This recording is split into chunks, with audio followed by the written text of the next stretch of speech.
10 minut w centrum Brukseli i już zostaliśmy zaatakowani. Jak dostać się z lotniska do centrum miasta, a także co zobaczyć i gdzie warto zjeść, tego dowiesz się właśnie z tego filmu. Cześć, z tej strony Janek i witam Was w nowej formule moich wideo podróżniczych. W tym formacie zobaczycie nie tylko ujęcia z Brukseli, ale także moje przemyślenia już po powrocie z tego miasta. A na koniec podzielę się moją opinią, co uważam o Brukseli. Zacznijmy od tego, jak dostać się do centrum Brukseli z lotniska. Bruksela ma 2 lotniska. Tanie linie lotnicze zazwyczaj lądują na tym właśnie lotnisku.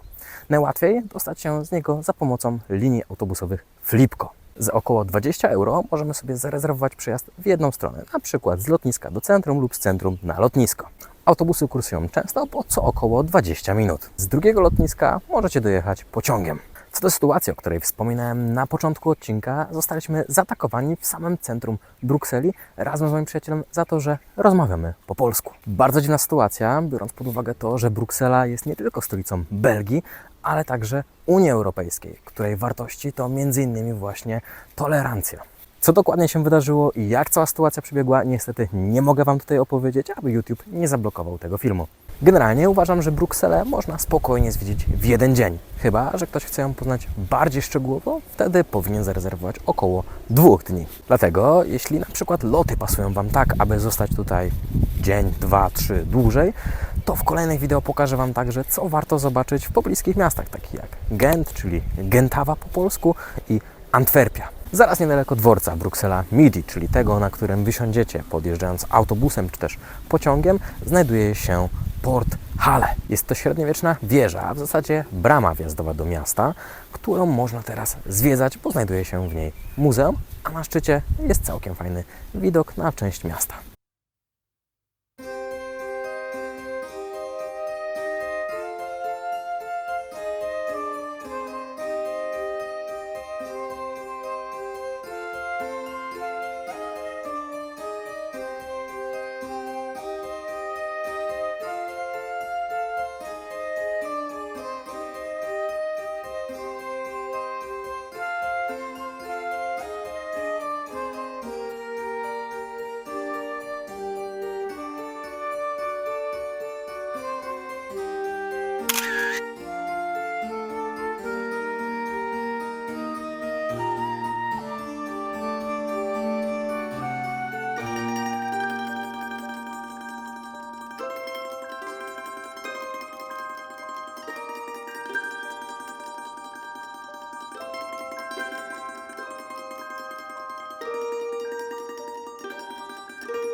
Miejsce, które zdecydowanie każdy musi odwiedzić, będąc choć na chwilę w Brukseli, to jest Grand Place.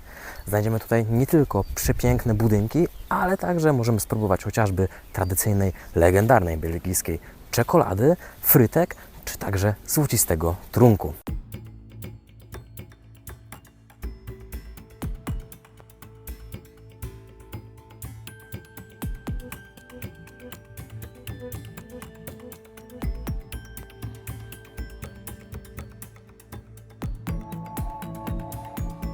W tym budynku znajduje się również muzeum, po którym zaraz szybko Was oprowadzę. Znajdziemy tu sporo rzeźb, przedmiotów użytku codziennego, obrazów, a także to, co z pewnością dla większości najciekawsze, wiele ubrań dla legendarnego, sikającego chłopca, który niegdyś uratował miasto. Całe muzeum uważam, że ma swój klimat, a ze względu na to, że znajduje się na placu, który zdecydowanie musisz odwiedzić, to myślę, że warto zajrzeć do środka.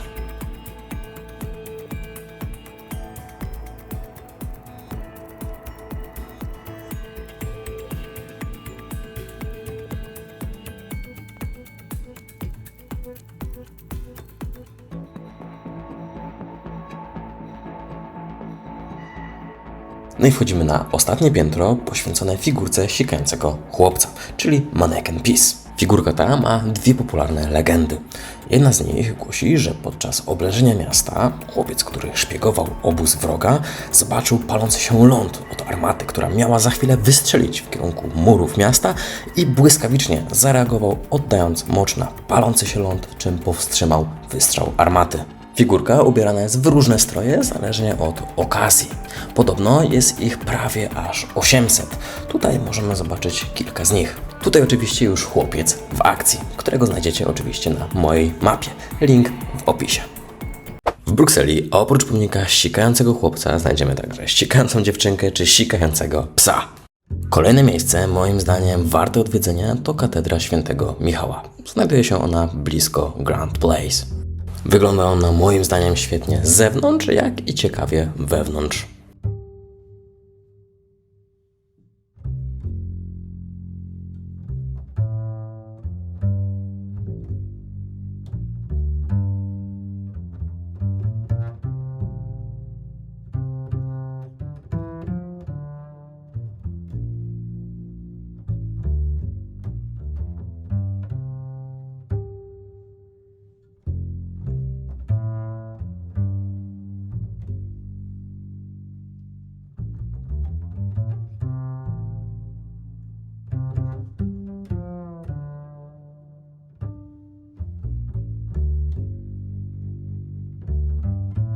Za 1 euro możecie zejść do podziemi katedry. Jednak to, co teraz widzicie, to wszystko, co można tam zobaczyć. W okolicy znajduje się duży, całkiem ładny park, w którym można spokojnie pospacerować, zrobić trening na siłowni pod chmurką, czy też uraczyć się jakimś trunkiem lub przekąską w towarzystwie zazwyczaj studentów. Muzeum, które zrobiło na mnie osobiście niesamowite wrażenie, jednak nie jest ściśle związane z Brukselą, to Muzeum Naturalne, czyli Muzeum Historii Dinozaurów. Dowiemy się w nim m.in. jak powstawała Ziemia, co było przed dinozaurami, jak dinozaury żyły, czym się żywiły, a także jakie zwierzęta były po nich. Muzeum jest naprawdę olbrzymie. Można spokojnie spędzić w nim kilka dobrych godzin. Chyba że interesują Cię tylko i wyłącznie dinozaury, wtedy myślę, że godzinka wystarczy. Już w zasadzie zaraz po przejściu przez kasę widzimy pierwsze olbrzymie szkielety dinozaurów.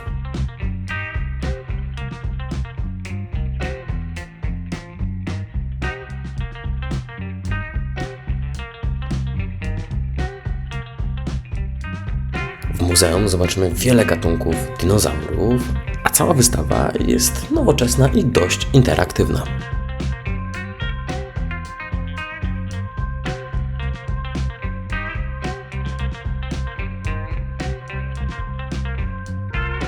Podczas mojej podróży żadne dziecko mi nie towarzyszyło, dlatego nie mogę podzielić się bezpośrednią opinią.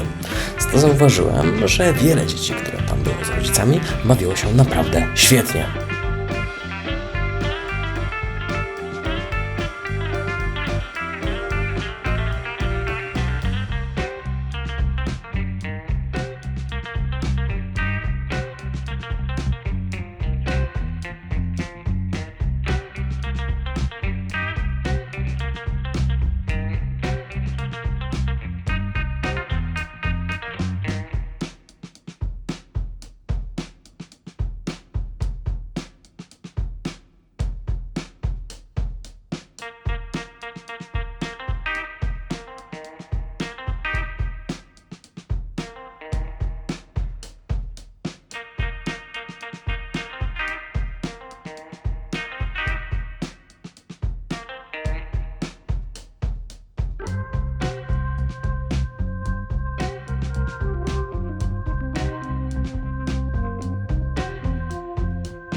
W największym parku dinozaurów w Europie możemy dowiedzieć się, czym żywiły się dinozaury, a także dokładnie zobaczyć, jak to jedzenie wyglądało.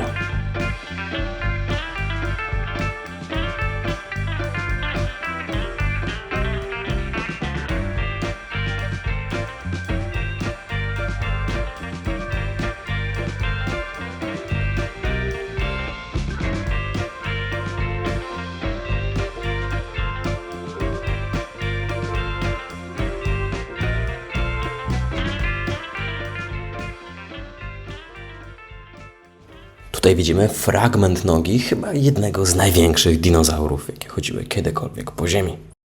Tutaj z kolei możemy spróbować zgadnąć, do jakiego dinozaura należała dana kość.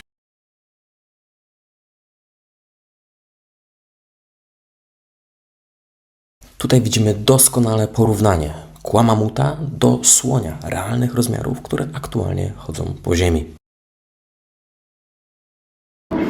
Kawałek księżyca przywieziony z misji Apollo 17.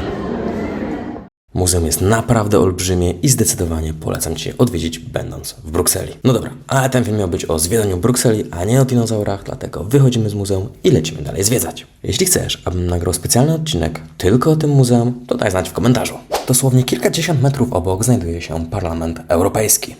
Możesz dać znać w komentarzu, czy uważasz, że jest to wspaniałe miejsce, czy też siedziba zła. Niemniej jednak uważam, że warto odwiedzić miejsce tak często pokazywane w telewizji czy też internecie. Warto przypiąć pineskę z tym miejscem na swojej mapie atrakcji Brukseli, spacerując w kierunku centrum. Jest to dobre miejsce na zrobienie zdjęcia z fajnym widokiem.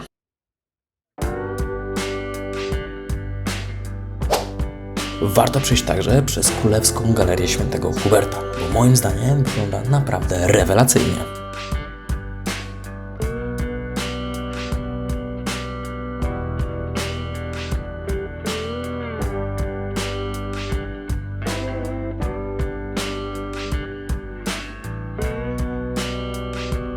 Ciekawostka, jak to się stało, że Bruksela została stolicą Unii Europejskiej?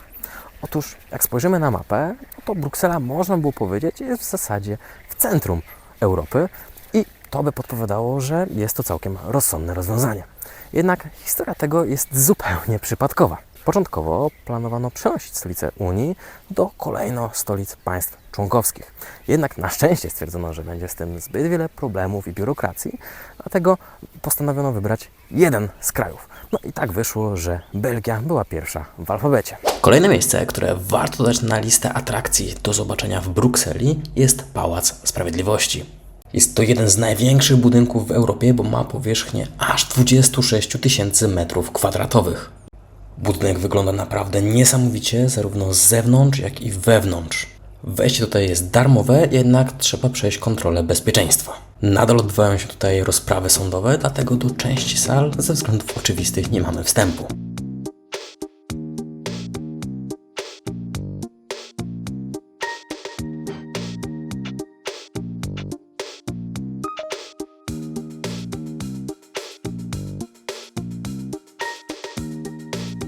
Co i gdzie warto zjeść w Brukseli? Koniecznie musisz spróbować przepysznej belgijskiej czekolady, warto spróbować frytek, no i oczywiście piwa, jeśli masz skończone 16 lat. Tak, bo w Belgii piwo jest dozwolone od lat 16. Dobre piwo raczej dostaniecie wszędzie, to już frytki niekoniecznie. Za to danie, które zdecydowanie polecam, to właśnie te kiełbaski z ziemniakami.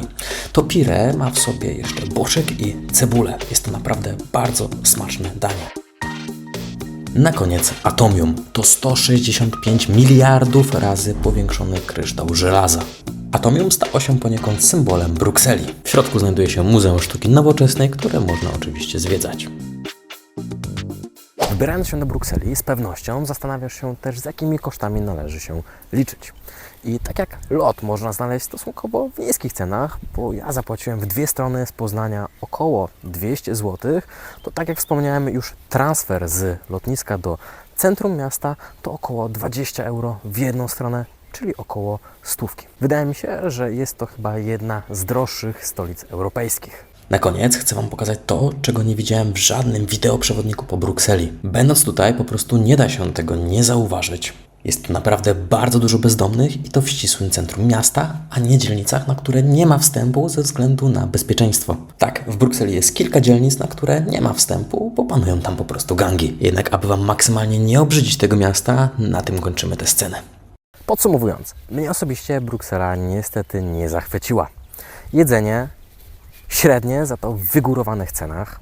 Praktycznie na każdym kroku jest syf i mnóstwo bezdomnych. Uważam, że jedyne co ratuje Brukselę jako stolicę Unii Europejskiej, to to, że została wybrana całkowicie przez przypadek. Dzięki za obejrzenie tego wideo. Daj znać, jak podobała Ci się nowa formuła i sprawdź koniecznie nowy odcinek z Gętawy i Antwerpii. Do zobaczenia. Cześć!